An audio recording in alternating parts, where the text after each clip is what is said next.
All right, back with you, San Diego sports leader. It is the mighty 1090. Jordan Caruth and John Gennaro in tonight for Chris Cantori. We're going to go out to the campus of San Diego State right now.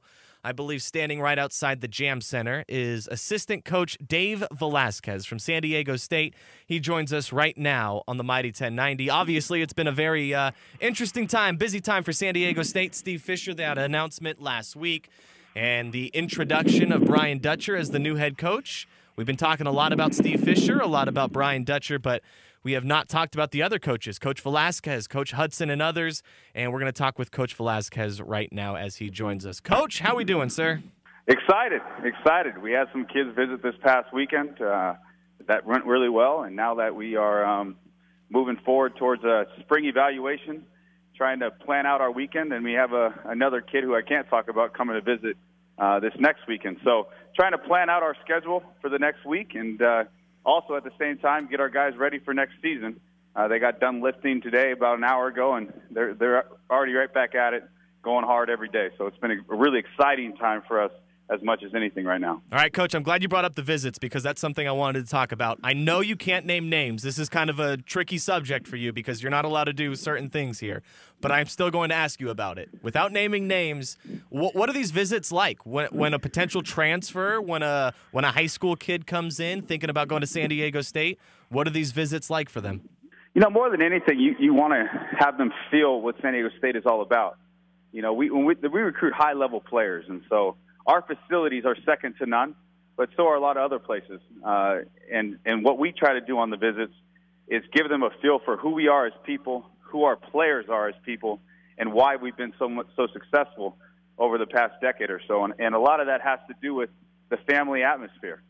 And Coach Dutcher talked about in the press conference, and you know, a lot of people can talk about family, but we're one of the only few in the country that can show you we really are family. We're loyal to each other. We don't have a lot of coaches running in and out of here. We don't have a lot of players running in and out of here. You know, when you get to San Diego State, it's much more than basketball. I think more than anything on the visit, that's what you try to do, and then you obviously try to explain and show how awesome of a university San Diego State is, how far it's come in the past 10 to 15 years, and then you got to talk about the greatest place in the world, which is San Diego.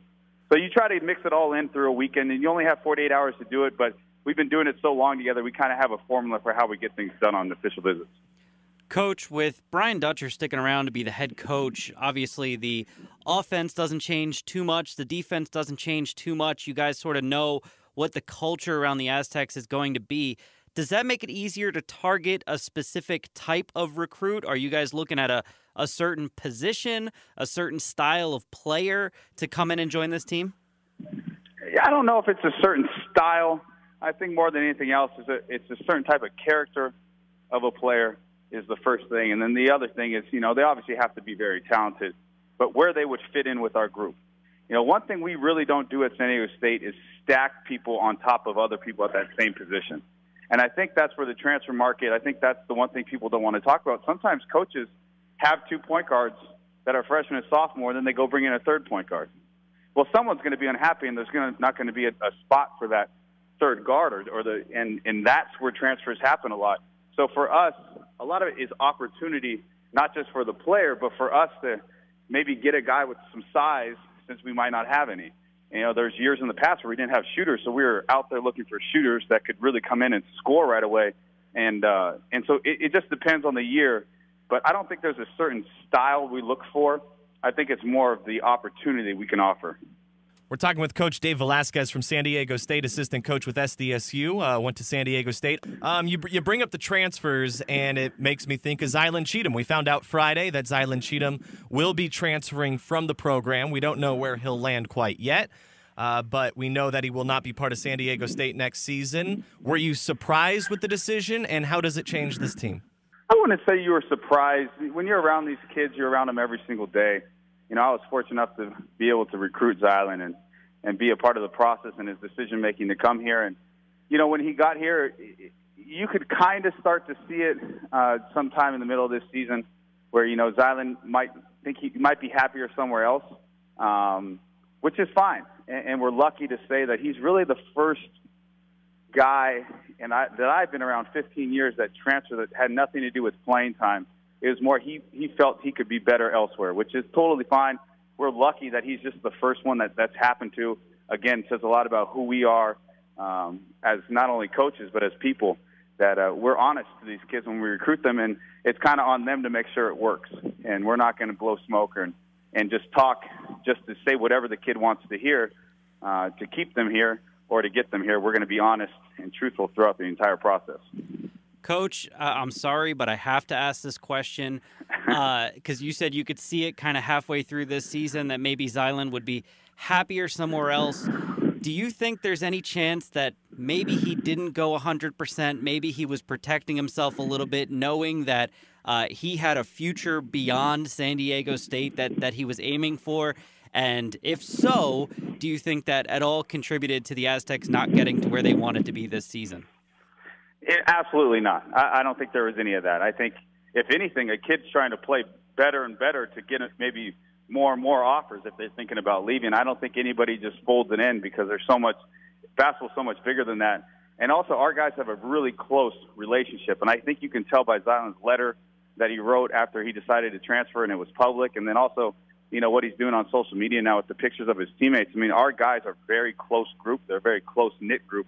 I think it was a hard decision for Zylan. I would never say he didn't play as hard as he could because he was thinking of going somewhere else. But as a coach and as an adult around these kids, I think you do get to feel things a little earlier than maybe the average person. Talking with Coach Velasquez here on San Diego Sports Leader, the Mighty 1090, Jordan Caruth and John Gennaro in tonight for Chris Cantori.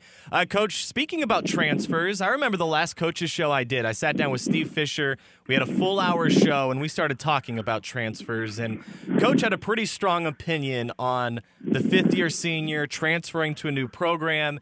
It sets up to be a little bit shady at times. He talked about how players could already have a middleman kind of throwing out feelers to other schools, already making plans to be at a different school before they even tell their own coaching staff of the current school they're at. What's your take about transfers in college basketball? Do you like the idea of the way that the NCAA allows it right now? You know, I've never really thought much of it, whether I like it or not like it. It's more about how to navigate the transfer market to what would most benefit our program. And I think we've done a really good job of that.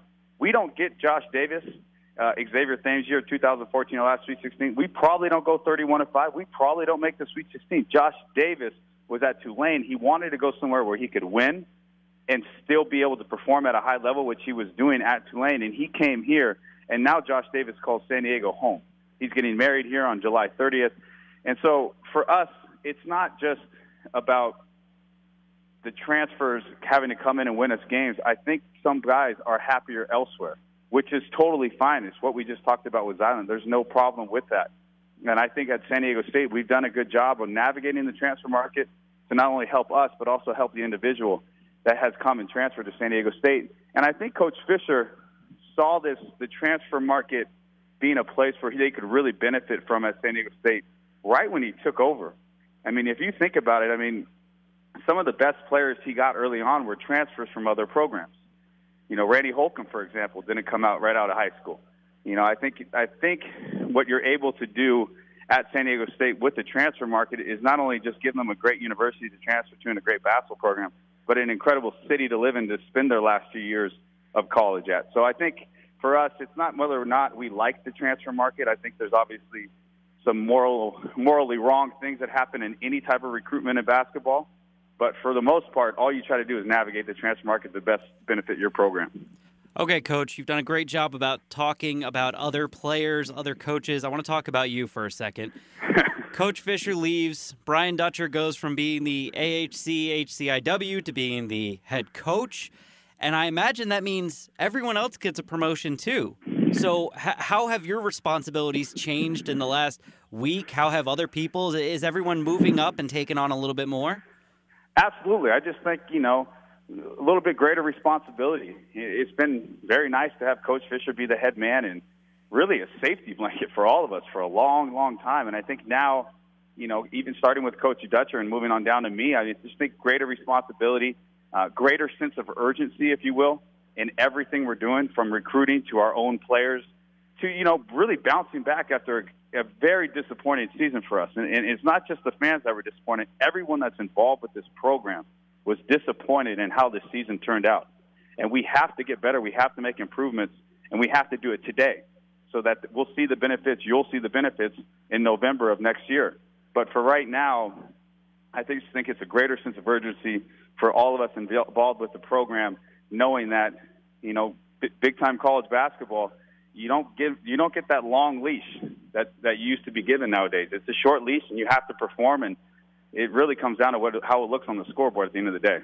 Coach, San Diego State basketball is going to look very different next year. There's going to be a brand new head coach, Steve Fisher, obviously not going to be there on Steve Fisher court. I know he's still going to be around, still going to be part of San Diego State, the university, and the basketball program. But not only will you have a different head coach, Zylan Cheatham, as we've talked about, is transferring. So the team is going to look a little bit different next year. What do you think the biggest difference is going to be next season, other than a new head coach on the court, with the players that are coming in, the players you're trying to land with a potential transfer? What do you think the biggest change is going to be? Obviously we're going to hope to add a few pieces to this team that will hopefully help. But more than anything else, the only thing that will really change is hopefully the offense. I mean, we have to get better, and it's on all of us. And to sit here and say, we're just going to keep the offense the way it is, I mean, that's just not good enough for what we've been able to do and the amount of talent we have. So hopefully we'll see a much improved offense, and I know you guys get tired of hearing that every single year. But really, I think this year we have the right group of guys to really be able to offensive powerhouse somehow this next year. We're not sure exactly X and O's wise what we're going to do. We've already changed things this past week with tempo and the level of energy and enthusiasm every single practice that hopefully will help down the line. But for the most part, to be completely honest, you won't see much difference besides a new head coach on the sidelines, because Coach Dutcher's not stepping in here to say he needs to change a lot of things. This program is at a very, very high level right now. And what we have to do is continue to build on what Coach Fisher has been able to do, but all of us have been a part of it. So there's not going to be much change. We're obviously going to sit down and defend what we do. Coach Dutcher's going to have his own style with the media, how he handles certain players in the games, how he handles the referees. That will be a little different. And obviously we have to have an improved offense. But for the most part, you won't see much change. Coach, I heard you say that the tempo is going to improve on offense a little bit.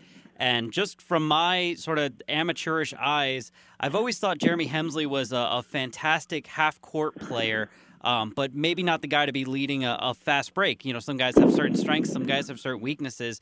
If the idea here is to go more up-tempo, is Hemsley the guy that has the ball in his hands and is acting as quarterback in that system? That's something we haven't discussed as of right now. I think Devin Watson is an extremely talented guard who will be coming in averaging 20 points a game at University of San Francisco. He's been with us for the entire past year.